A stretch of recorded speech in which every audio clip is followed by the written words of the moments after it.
name is Erica Cross, and today I will be presenting on the distribution of the sample correlation in the presence of censoring. So I'd like to thank Dr. Linder for being my faculty mentor, and also I'm going to mention that the National Science Foundation funded my research. So we need to begin by taking a sample from a bivariate normal population. This means we have two values, an x and a y. So we would assume that there's an association between the x and y, and want to be able to make inferences about this association. In statistics, there's two measures of association. We have population correlation, which is represented by rho, and also population Kendall's tau, which is symbolized by tau. Even though I worked with both these measures, for the purpose of this presentation, we're going to focus on rho. So statistics is all about estimation of population parameters, such as rho, from samples. So, in order to gauge the precision and accuracy of our estimators, we need to look at the stochastic properties. In an ideal setting, we know the sampling distribution, and therefore estimation of the population parameters is straightforward. Unfortunately, not all data fall into this ideal setting. Many times we have restraints on our data such that the sampling distribution is mathematically intractable. One of these instances is censoring. Censoring implies that we have n bivariate normal vectors, but we only observe p of them with the smallest p values. So data that is subjected to censoring, we do not know the sampling distribution.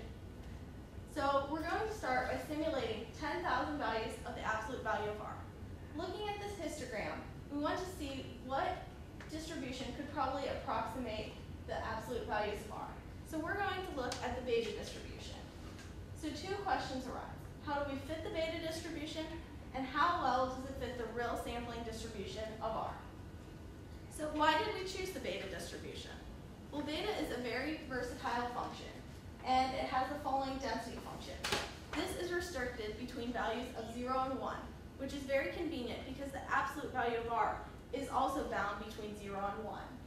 The shape and skew of our beta distribution is determined by the parameters. We can see that an alpha of 6 and a beta of 6 create a very symmetric distribution. On the other hand, an alpha of 9 and a beta of 3 create a left-skewed distribution. So now we need to determine the parameters. We're going to start by simulating 10,000 absolute values of r under fixed experimental conditions. So with this large collection of absolute values of r, we're going to try to find our parameters. There are two methods for estimating our parameters.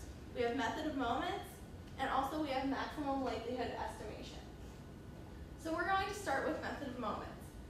The beta distribution has the following properties for the expected value of x and for the variance of x.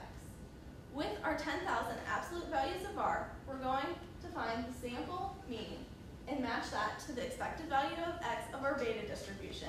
And we're going to match the sample variance to the variance of x of our beta distribution.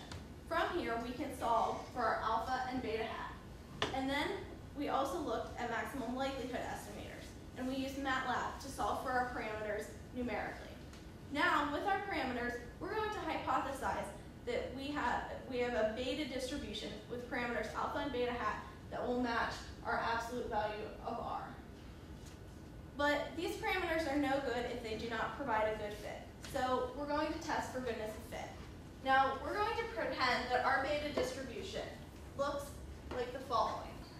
And then we're going to divide this into equiprobable bins. So we have 10 of those. We're going to generate a new sample of 2,000 absolute value of r and put them in their respective bins. With this, we're going to compute the test statistic, which is the sum of the observed minus the expected squared over the expected. And then we'll look at the probability that our test statistic is greater than or equal to this chi-square value with degrees of freedom equal to bins minus 1. And this will be our p-value.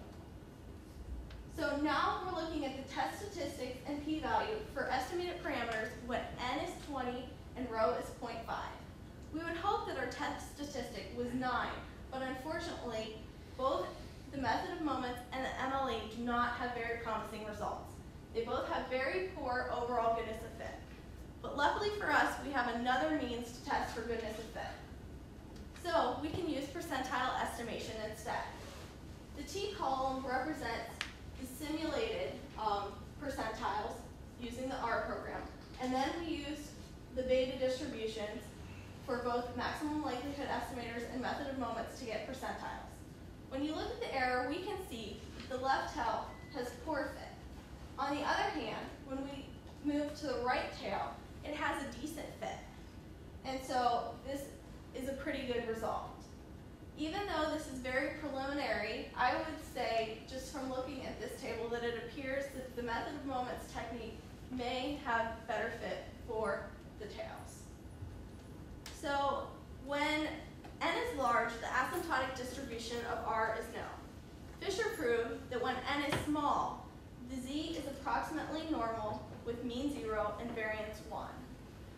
We have the following confidence interval for the natural log of 1 plus rho over 1 minus rho. So from here, we can manipulate the function to have the confidence interval for rho. So we have the question, how does the actual confidence level compare to the nominal confidence level when the data have been censored? We can see that as rho increases, we have less data fall into our confidence interval. Also, we can look at the power of the test, which is the likelihood of rejecting a false hypothesis. So obviously, the stronger the power, the better. We looked at both simulated power and theoretical power, and we noticed that as rho increases, power increases, and as there's less censoring, power increases. But another question arises as what combinations of N and P will result in a desired power. So looking at this, we can see that as rho increases, you're allowed to censor more and you will still meet a specified power. Also, if you look at this box right here, we can see that as a percentage, for n equals 20, you need 90% of the sample in order to have 4.4 power. On the other hand, when n is 60, you only need 50% of the sample in order to meet that same power.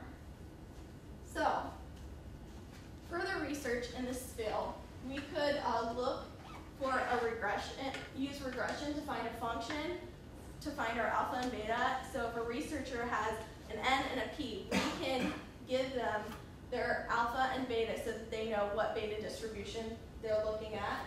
We can also look at the power of the test of the null hypothesis of rho equals 1 against the alternative hypothesis of rho not equal to 1 using the beta distribution. We could evaluate the confidence intervals for rho formed by inverting the beta distribution. And finally, instead of using the absolute value of R, we could directly approximate the distribution of R instead.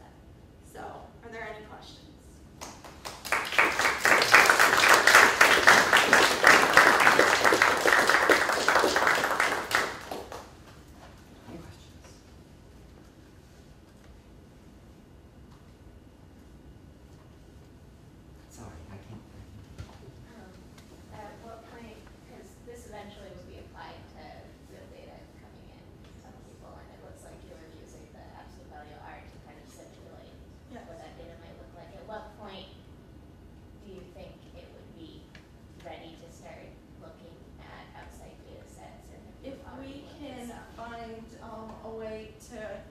Make a function to get the alpha and beta from an n and a p, then it could be used by researchers. They would just be able to use the function to find their own alpha and beta, and then they'd have their beta distribution on that.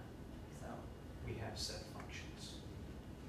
We're working on this. We're working on them. They're not working so well.